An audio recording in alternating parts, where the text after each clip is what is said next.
За тэр тоогоо та тодруулаад хэлчихээрэй. Нилээ хэдэн тэрүүн төгрөг ус яригдах бах. За энэ цөөнхийн гишүүдэд одоо илтэд хохиролтой зүйлүүд бас орцсон байх шүү. Таад мань анхаараар. Би явандаа зарчмын зүрдээ санал гаргана.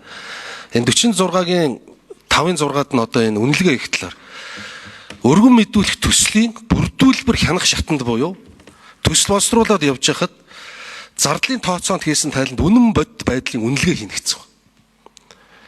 Тэгээ одоо чи ямар төсөл өргөн барих уу, яах уу гэдгээ байнгын хорооны тэр үнэлгээнд улсын хурлын гишүүн ирэх хязгаарлагдах нь л дээ. Ийм байхгүй шүү дээ.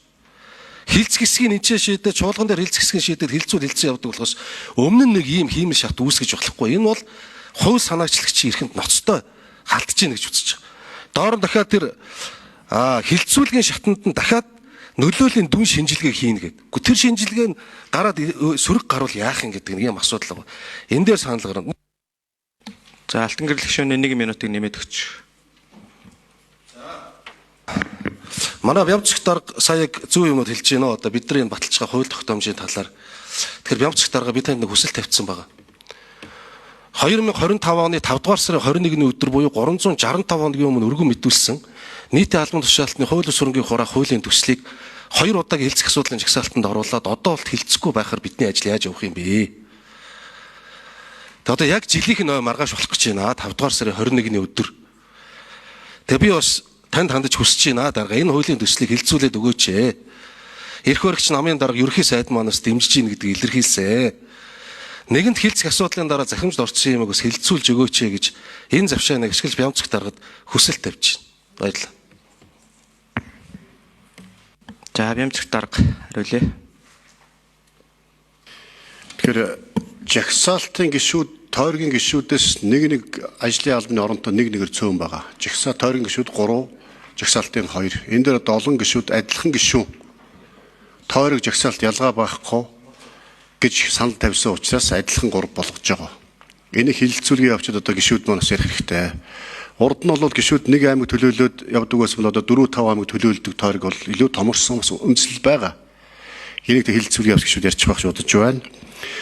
За хоёрдугаарт нь тэр яа харахгүй нийт иргэн улсын эрх ашигыг эрхэмлэнэ гэж тангараг өргөдөг.